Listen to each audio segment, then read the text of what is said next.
બાપ દાદાના વડીલોએ બધી વસ્તુ આપણને વારસામાં એવા કીધું છે. જ્યાં સુધી ઉપરવાળી માં બેઠી છે ને ત્યાં સુધી તને તારો વાળ પણ વાંકો નહીં કરી શકે. વિઘ્ન તો જીવનમાં અનંત આવશે મારો ભાઈ, પણ પ્રતિકારથી જ તેનો અંત આવે એ ઘટનાક્રમ છે.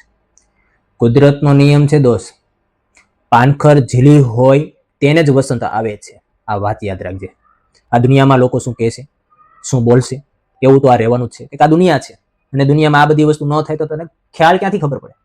પ્રથમ દિવસે હસશે, બીજા દિવસે તમારી મજાક ઉડાવશે અને ત્રીજા દિવસે ભૂલી પણ જશે. તેથી લોકોની પરવા કરશો નહીં. જે યોગ્ય છે, તને એવું લાગે છે મનમાં કે હું આ કરીશ, હું આ કરીને બતાવીશ, તો તું એમાં ને એમાં જ રહેજે. બીજા કોઈ તને કોઈ પણ પ્રકારની વસ્તુઓ આપે, વાત કરે, આ કામ કર, તે કામ કર, એ વસ્તુ નહીં. પણ તું તારા મનથી જે ઈચ્છો અને તમે જેનાથી ખુશ છો, રેડી, એના ઉપરથી આ કામગીરી કરજે.